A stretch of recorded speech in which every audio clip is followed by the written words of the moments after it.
Scan official maritime charts of the Philippine Sea, and you'll find stretches of completely empty water.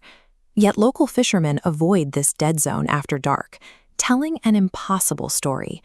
Once a year, a tropical island materializes here for 60 minutes, then vanishes. American explorer Noah Carter spent months digging through over a century of maritime reports, finding a haunting repetition in the details. Witnesses described a pristine white beach, a jungle of unnaturally tall trees, and an ancient stone tower. The most disturbing account came from an elderly survivor who claimed the island remembers its visitors. He warned Noah that the landmass waits, taking something from everyone who steps on its shore. If these accounts are accurate, Hourglass Island isn't a simple navigational error or shifting sandbar. It represents a physical impossibility that seemingly follows its own set of rules. By cross-referencing missing persons reports with historical weather anomalies, Noah pinpointed the next likely appearance, August 18th, at the stroke of midnight. He reached the coordinates at 11:48 p.m.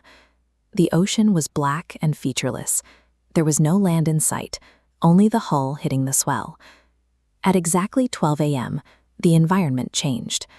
The wind died, the waves vanished, and the boat's navigational instruments completely failed them. From the darkness ahead, the island simply materialized.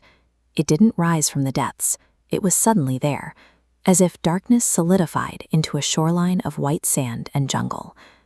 The crew sat in total silence as the landmass occupied the space where empty ocean had been just seconds before. The transition was instantaneous, defying every known law of geology. Noah launched a drone to survey the interior, but the video feed immediately began to flicker. For a single frame, the camera captured the outlines of a massive, ruined city hidden beneath the trees. They found the beach covered in hundreds of fresh footprints, leading in every direction, yet there was no sign of another living soul. The jungle was unnervingly quiet. No wind, no insects, and no birds. Deeper inland, they discovered the tower from the local legends. It was a massive circular structure, tightly wrapped in vines, with a heavy brass bell and a single note glowing on the screen. It was a warning: don't trust familiar faces. An old woman emerged from the shadows, smiling as if she had been expecting them. She looked no older than 50, yet claimed to have arrived on the island in 1987. The presence of this woman and the thousands of discarded relics suggest that the island is a destination for many, but the way back to the boat is far less certain. At 12:35 a.m., the silence of the jungle broke. Familiar voices began calling from the trees, the voices of a dead father, a drowned friend, and a lost wife. The island itself appears to be isolating each member of the crew, projecting physical manifestations of their specific personal grief. These figures emerged from the jungle, looking exactly like the people the crew had lost. But as they stepped closer, the crew saw the truth. Their feet were hovering slightly above the grass, never making contact with the ground. The brass bell in the tower moved on its own, letting out a single, heavy dong. At the sound, the welcoming smiles on the figures instantly vanished, replaced by blank, unnerving stares. The island uses the weight of human regret as a weapon, inviting visitors to stop running and surrender themselves to the memory of what they've lost. As the bell tolled again, the team turned to run, but the island began to rearrange itself. Pathways that led to the beach seconds ago now ended in walls of moving vegetation. Kevin couldn't maintain the pace. When the projection of his drowned friend reached out, to him he stopped fighting. He walked into the figure's embrace, and both dissolved into the shadows, gone instantly. Captain Miguel nearly followed him, lured by his late wife, until he saw her skin begin to crack and peel away. He stumbled back in horror, breaking the psychological hold just in time.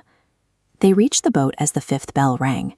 The shoreline was already beginning to dissolve into a thick, unnatural mist, and the physical land was losing its shape. While the survivors struggled to start the engine, the figures on the beach stood perfectly still, watching them with a peaceful, terrifying compliance as the island began to fade. One final toll of the bell, and the island vanished. The crew was left in the middle of a silent, empty ocean, with no sign that land or Kevin had ever been there. Back on the mainland, NOAA began a forensic review of the drone and camera footage. Most of the files were corrupted by the island's presence, but one frame remained perfectly clear. It was a photograph of the shoreline, showing a crowd of figures from every era of the last century. Standing near the front, looking directly into the lens and smiling, was Kevin. A year later, on the anniversary of the expedition, NOAA received an anonymous email. It was a current photo of the island's beach, with a single line of text. The bell is about to ring again. Hourglass Island remains a patient predator. It doesn't need to chase its victims.